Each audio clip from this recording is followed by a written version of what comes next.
Estación Concepción, una reliquia de una época pasada, un lugar olvidado por el tiempo, pero vívidamente recordado por los muertos.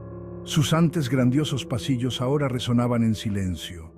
El único sonido era el viento silbando a través de las ventanas rotas. Las vías cubiertas de polvo se extendían en la distancia, conduciendo a un pasado envuelto en la oscuridad. La estación, que una vez fue símbolo de progreso, ahora se erguía como un recordatorio inquietante de una tragedia que se negaba a ser olvidada. Santo Domingo contenía el aliento cada vez que la luna llena iluminaba el esqueleto de la estación Concepción. Era una noche para historias susurradas y miradas temerosas.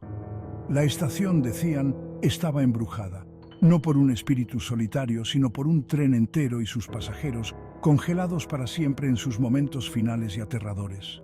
Sus almas, atadas al hierro oxidado y al vidrio roto, estaban condenadas a revivir su trágico destino bajo la fría luz de la luna llena. La leyenda era tan antigua como la propia estación. Decían que en la noche de luna llena, un tren espectral emergía de las sombras. Su silbato fantasmal, un lamento fúnebre que helaba los huesos, se podía escuchar resonando a través de las llanuras desoladas. El tren, susurraban, era un eco fantasmal de un terrible desastre. Una noche de lluvia torrencial, un puente derrumbado y un tren cargado de almas perdidas en el abismo. Testigo one, as testigo one, aquellos lo suficientemente valientes como para aventurarse cerca de la estación en esa noche, hablaban de luces parpadeantes dentro del tren, de figuras espectrales mirando desde detrás de las ventanas polvorientas. Testigo tú, as testigo tú. Pero pocos se atrevían a acercarse lo suficiente para confirmar las historias. La leyenda de la estación Concepción era más que una simple historia de fantasmas local, era una advertencia. Era el año 1942. La isla, como gran parte del mundo, estaba atrapada en la agonía de la guerra. El Concepción Express, un salvavidas que conectaba la capital con las ciudades costeras, iba repleto de soldados, familias que huían del conflicto y almas esperanzadas que buscaban un nuevo comienzo. La tormenta de esa noche fue diferente a cualquier otra.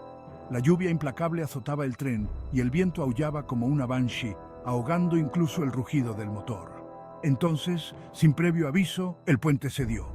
El tren, con su silbato gritando, se precipitó al río crecido que se encontraba debajo. Los esfuerzos de rescate se vieron obstaculizados por la tormenta, y para cuando la lluvia amainó, solo un puñado de sobrevivientes fueron sacados de entre los restos. El resto, cientos de almas, se perdieron. La tragedia sacudió a Santo Domingo hasta la médula, y el recuerdo de aquella noche se cernió como un sudario sobre la estación Concepción. Carlos se burlaba de las historias. Un joven periodista con olfato para las buenas historias veía la leyenda del tren fantasma como nada más que folclore, una invención diseñada para mantener a raya a los curiosos. Había llegado a la estación Concepción decidido a desacreditar el mito. Armado con su cámara, una grabadora de voz y una buena dosis de escepticismo, planeaba pasar la noche de luna llena en la estación. Documentaría cada sombra, cada crujido de las tablas del suelo, y demostraría que el tren fantasma no era más que producto de imaginaciones hiperactivas. A medida que el sol comenzaba su lento descenso, proyectando largas sombras sobre el andén en ruinas, incluso Carlos sintió un escalofrío recorrer su espalda. El aire se volvió pesado, denso por la anticipación y una energía extraña, casi eléctrica. Preparó su cámara, enfocando la vía por donde se decía que aparecía el tren fantasma. El silencio de la noche solo se veía interrumpido por el sonido de su propia respiración. La luna, llena y brillante, bañaba la estación con un brillo plateado e inquietante. De repente, un silbido bajo, lúgubre y escalofriante cortó la quietud. Era un sonido que parecía emanar de las mismas paredes de la estación. Un sonido que envió una descarga de miedo al corazón de Carlos. Agarró su cámara, su pulso se aceleró, y entonces lo vio. Emergiendo de la niebla, deslizándose silenciosamente por las vías oxidadas, había un tren. Era una vieja locomotora de vapor, su pintura estaba descolorida y desconchada, sus ventanas oscuras y huecas. Se movía con una gracia etérea, como impulsado por algo más allá del reino de los vivos.